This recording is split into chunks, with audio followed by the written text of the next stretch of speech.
घरगुती gas cylinder मिळणार नाहीये। महाराष्ट्रासह संपूर्ण देशात आता घरगुती गॅस, नैसर्गिक वायू आणि व्यावसायिक गॅस सिलेंडरचा तुटवडा जाणू लागलाय।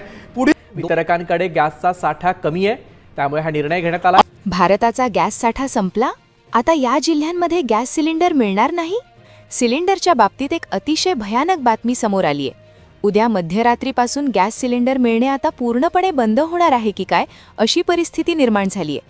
संपूर्ण देशात आणीबाणी लागू होणार हे ऐकून तुम्हाला धक्का बसला असेल, पण आता सावधान होण्याची वेळ आली आहे। गॅस सिलेंडरच्या बाबतीत एक अतिशय भयानक अपडेट समोर आली आहे, ज्यामुळे संपूर्ण महाराष्ट्रात आणि देशामध्ये खळबळ उडाली आहे। आजचा हा व्हिडिओ तुम्ही जिथे असाल तिथे थांबून अगदी 2 मिनिटे वेळ काढून पूर्ण बघा, कारण आज जी बातमी समोर आलीये ती ऐकून तुमच्या पायाखालची जमीन सरकेल। तुम्ही विचार केलाय का की उद्या सकाळी तुम्ही उठलात आणि तुमच्या घरातला गॅस संपला तर तुम्ही चहा कसा करणार, स्वयंपाक कसा करणार, पोराबाळांना जेवू कसं घालणार? बघा, अमेरिका आणि इराण युद्धाचा असा काही भीषण फटका आता आपल्या भारताला आणि पर्यायाने तुमच्या आमच्यासारख्या सामान्य घरगुती गॅस सिलेंडर धारकांना बसलाय की सगळीकडे आता हाहाकार उडालाय। गॅस एजन्सीच्या बाहेर आतापासूनच किलोमीटरच्या रांगा लागल्यात। लोक पांगलेत, धावपळ करतायत, पण गॅस मिळणं आता मुश्किल झालंय। पण थांबा, घाबरून जाऊ नका, पण गाफीलही राहू नका। संपूर्ण महाराष्ट्रातील गॅस एकाच वेळी बंद होणार नाहीये। उद्यापासून फक्त काही ठराविक जिल्ह्यांमध्येच गॅस पुरवठा बंद होणार आहे आणि त्यानंतर 2 दिवसांनी इतर भागांत गॅस बंद केला जाणार आहे। मग तुमचे गाव, तुमचा जिल्हा यात आहे का? उद्या तुमच्या घरी गॅस येणार की नाही? तुमचे हक्काचे पैसे देऊनही तुम्हाला सिलेंडर का मिळणार नाही? या सगळ्या प्रश्नांची उत्तरं आणि सरकारने लागू केलेले ते 5 भयानक नियम काय आहेत हे आज आपण या व्हिडिओत सविस्तर पाहणार आहोत। हा व्हिडिओ शेवटपर्यंत पाहिला नाही तर तुमचं मोठं नुकसान होऊ शकतं आणि उद्या कदाचित तुम्हाला चुलीवर स्वयंपाक करावा लागेल। आता तुम्ही म्हणाल की बाबा रे, अमेरिकेत युद्ध होतंय आणि इराणमध्ये राडा होतोय, त्याचा आमच्या घरातल्या गॅसशी काय संबंध? तर नीट ऐका, भारत हा देश गॅसच्या बाबतीत स्वयंपूर्ण नाहीये। LPG गॅस काही आपल्या देशातल्या शेतात पिकत नाही किंवा आपल्याकडे त्याचे मोठे साठे नाहीत। भारत आपल्या एकूण गरजेच्या 60% अधिक गॅस हा परदेशातून, विशेषतः आखाती देशांतून आयात करतो। यामध्ये इराण, इराक, सौदी आणि अमेरिका या देशांचा मोठा वाटा असतो। पण आता झालंय असं की इराणने स्ट्रेट ऑफ हॉर्मोज नावाचा जो समुद्री मार्ग आहे, जिथून जगातील 20 ते 30% गॅस आणि कच्च्या तेलाची वाहतूक होते, तो मार्ग पूर्णपणे रोखून धरलाय। म्हणजे ज्या समुद्री मार्गाने आपल्या भारतात गॅसची जहाजे येतात, तो रस्ताच इराणनं बंद केलाय। का? कारण इराणचे म्हणणे आहे की भारत त्यांना या युद्धात साथ देत नाहीये। यामुळे भारताकडे येणारी गॅसची जहाजे आता समुद्रात मध्येच अडकून पडली आहेत। जसा तुटवडा वाढतो तशी भीती वाढते। तुम्हाला आठवत असेल, जेव्हा रशिया आणि युक्रेनचे युद्ध झाले होते तेव्हा पेट्रोल आणि डिझेलचे भाव कसे गगनाला भिडले होते, तेव्हा रांगा लागल्या होत्या। पण आताची परिस्थिती त्यापेक्षा 10 पट जास्त भयानक आहे। रशियाकडून येणारा गॅस स्वस्त होता, पण आता इराणने तो मार्गच ब्लॉक केल्यामुळे पुढचे 3 महिने ही परिस्थिती अशीच भीषण राहण्याची शक्यता तज्ज्ञांनी वर्तवली आहे। याचा परिणाम काय झालाय माहितीये? आज सकाळी जर तुम्ही मुंबई, पुणे किंवा नाशिकच्या गॅस एजन्सी बाहेरची दृश्य पाहिली असती तर तुमच्या अंगावर काटा आला असता। पहाटे 4 वाजल्यापासून लोक 5-5 किलोमीटरच्या रांगा लावून उभे आहेत। सोलापूरमध्ये तर परिस्थिती इतकी गंभीर झाली की गॅस वितरणासाठी पोलिसांचा बंदोबस्त लावावा लागला। नागपूरमध्ये संतापलेल्या लोकांनी गॅसच्या गाड्या अडवल्या, तर दिल्लीमध्ये अक्षरशः झुंबड उडालीये। लोकांच्या मनात एकच भीती आहे की जर आज गॅस नाही मिळाला तर उद्या आम्ही उपाशी राहणार का? आता सर्वात महत्त्वाचा मुद्दा, सरकारने ही परिस्थिती हाताळण्यासाठी आणि गॅसचा काळाबाजार रोखण्यासाठी 5 अतिशय कडक आणि भयानक नियम लागू केले आहेत। हे नियम जर तुम्हाला माहीत नसतील तर तुमचे बुकिंग रद्द होऊ शकतं। पहिला नियम जो बदलला आहे पहा, आधी कसं असायचं, गॅस संपला की आपण 48 तासात किंवा लगेच दुसरा गॅस बुक करायचो। पण आता नवीन नियमानुसार एकदा गॅस सिलेंडर मिळाला की पुढचे 25 दिवस तुम्हाला दुसरं बुकिंग करताच येणार नाही।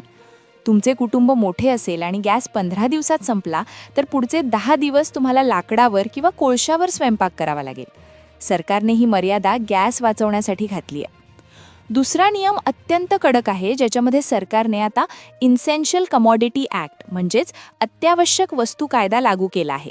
याचा अर्थ असा की जर कुणीही गॅस सिलेंडरचा साठा करून ठेवला किंवा तो जास्त किमतीत विकण्याचा प्रयत्न केला, काळा बाजार, तर त्याला थेट जेलमध्ये डांबले जाईल, जामीनही मिळणार नाही। इतका हा कडक नियम आहे।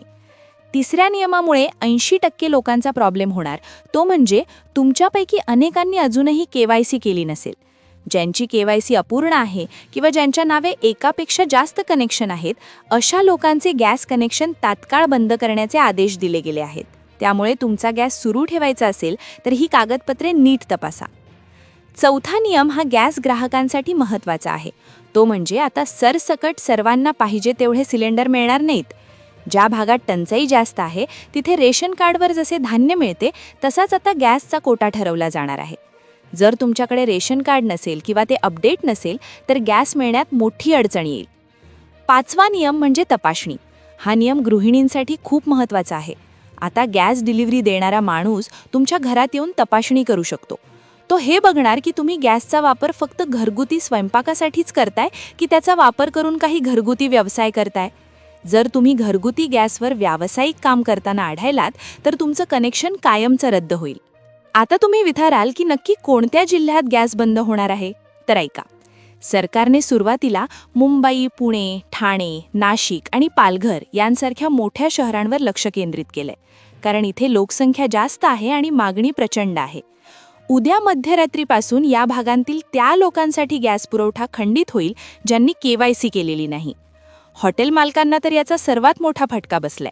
निळ्या रंगाचे कमर्शियल सिलेंडर आधीच मिळेनासे झालेत, त्यामुळे अर्धी हॉटेल्स आताच बंद पडण्याच्या मार्गावर आहेत. जर ही परिस्थिती सुधारली नाही तर घरगुती गॅससाठी सुद्धा अशीच रेशनिंग पद्धत संपूर्ण महाराष्ट्रात लागू होईल. लक्षात घ्या, तुमच्याकडे बँकेत लाखो रुपये असून उपयोग नाही. जर गॅसचा साठाच नसेल तर पैसे देऊनही काही मिळणार नाही. सोशल मीडियावर चर्चा आहे की भारताचा गॅस पूर्ण संपलाय. सरकार म्हणतंय की घाबरू नका, साठा आहे. पण जमिनीवरची परिस्थिती वेगळी आहे. जेव्हा जेव्हा सरकार म्हणतं घाबरू नका, तेव्हाच लोकांमध्ये जास्त भीती निर्माण होते. जसं मध्यंतरी पेट्रोलच्या बाबतीत झालं होतं, अगदी तसंच आता गॅसच्या बाबतीत होण्याची दाट शक्यता आहे. मित्रांनो, वर सांगितलेले 5 नियम ऐकून तुम्हाला वाटत असेल की हे फक्त कागदावरचे नियम आहेत, पण तसं नाही आहे. ग्राउंड लेवलवर परिस्थिती वेगळी असते. आता मुख्य प्रश्न येतो की सर्वसामान्य माणसाने नक्की करायचं काय? जर खरोखरच गॅसचा तुटवडा झाला तर काय आपण पुन्हा चुलीच्या युगात जाणार आहोत? बघा, सरकार म्हणतंय की घाबरू नका, साठा पुरेसा आहे. पण दुसरीकडे गॅस एजन्सीवाले सांगतात की वरून पुरवठाच कमी झालाय. यामध्ये सत्य काय आहे हे शोधण्यापेक्षा आपण स्वतःला किती सुरक्षित ठेवू शकतो हे बघणं आता जास्त महत्त्वाचं आहे. आता लक्ष देऊ नये का? ही परिस्थिती टाळण्यासाठी तुम्हाला काय करावं लागेल? पहिली गोष्ट, तुमची KYC प्रक्रिया आजच पूर्ण करा. अनेकदा आपण टाळाटाळ करतो, पण आता जर तुमची माहिती अपडेट नसेल तर तुमचं कनेक्शन ब्लॉक व्हायला वेळ लागणार नाही. दुसरी गोष्ट म्हणजे गॅसचा वापर अत्यंत काटकसरीने करा. हे संकट किती दिवस चालेल हे सध्या कोणीही सांगू शकत नाही. आंतरराष्ट्रीय बाजारात युद्धाचे ढग जोपर्यंत कमी होत नाही तोपर्यंत रेशनिंग पद्धत पुन्हा पाचवीला पुजणारी असणार आहे.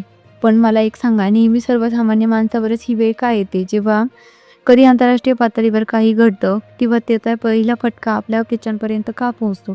आजपर्यंत मुंबई, पुण्याला रांगा लागल्यात. उद्या तुमच्या गावातही ही परिस्थिती येऊ शकते. त्यामुळे ही माहिती स्वतःपुरती मर्यादित ठेवू नका. हा व्हिडिओ तुमच्या प्रत्येक व्हॉट्सअप ग्रुपवर तुमच्या नातेवाईकांना आणि मित्रमैत्रिणींना शेअर करा. कारण उद्या सकाळी कोणाच्या घरी गॅस अचानक बंद झाला आणि त्यांना ही नियम माहीत नसतील तर त्यांची धावपळ होईल.